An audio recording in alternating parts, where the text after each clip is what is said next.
Здравейте, дами и господа, аз съм Ники Кънчев, вие гледате на живо Пари на мига. Най-щедрата игра в България. Днес е специален ден, защото имате двойно по-голям шанс да спечелите. И това е така, защото печалбите днес са двойно по-големи и многобройни. Слушайте, печалби на мига между 200 лева и 20 000 лева. Дневна двойна печалба от 20 000 лева вместо нормалните ни 10 000 лева и една допълнителна печалба от 21 000 лева за най-активният участник през цялата седмица. И не на последно място, невероятният джакпот, който вече достигна 53 000 лева. Имате още около 6 часа до края на деня, в който може да играете и да грабнете тези двойни печалби, с които да сбъднете мечтите си. А сега е момента да ви представя тази красива дама, която дойде от Плевен. Това е Росица Николова. Вчера Роси спечели 10 000 лева. Сега и се падна честта да избере следващият ни шампион. Първо да стисна ръката. Виждам, че се вълнувате много. Много. Не всеки ден човек печели 10 000 лева, нали? Дайте сега да видим, благодарение на вас, кой ще спечели. Вие сте 0883 5193 и още нещо и сумата е 10 000 лева. И така, Роси, отивам да взема куфърчето с вашите 10 000 лева, а вие ще трябва да ми отговорите на въпроса какво ще направите с тези пари.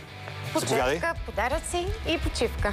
Почерпка, подаръци, почивка. Чудесно! Всяка вечер аз ви изчитам списъка с хората, които са част от нашите моментни печалби, които са над 260 на брой.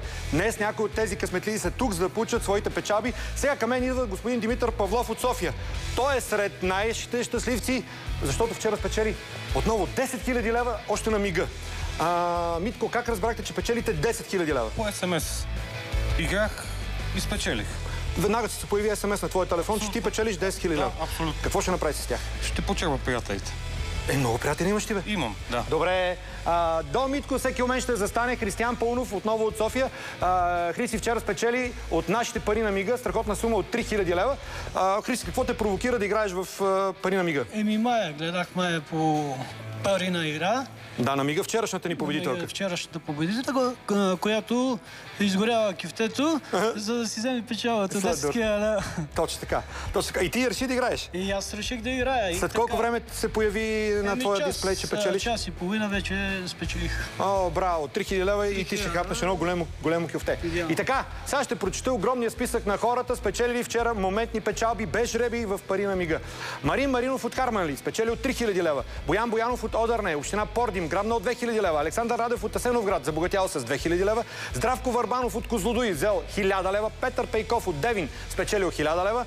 Пламен Янколов от Плевен, Силвия Младенова от Враца, Митко Димитров от Стара Загора, Георги Алексиев от София, Стефан Иванов от Котел, Милена Йорданова от София, Бирджан Сали от село Чурбаджийско, община Кирково, Христина Борисова от Троян, Веселина Димитрова от Севлиево и Румяна Христова от село Скобелево, да не пропуснем и Маргарита Дочева от село Жеравна. Сега е време да свършим с днешният победител, за да видим Роси кого избра. Здравейте, аз съм Ники Кънчев и ви звъня от предаването Пари на мига. Моля, представете ни се. Здравейте! Чувате ли ни? Да. Представете ни се. Моля? Как се казвате? Асен. Асене, гледаш ли телевизия в момента? Моля?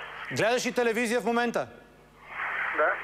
Да. Видя ли си номера на екрана на нова телевизия?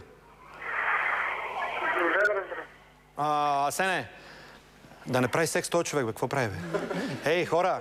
Асене, ти печелиш 10 000 лева от шоуто Пари на мига. Утре да си тук, да си ги вземеш. Ако не, ги разпределям тук между моите приятели, нали? Вие няма да откажете. И така, дами и господа, оставам ви в компанията на Цветанка Ризова и нейните гости днес Волен Сидоров и професор Божидар Димитров. Успех на вас! Чао! Чао.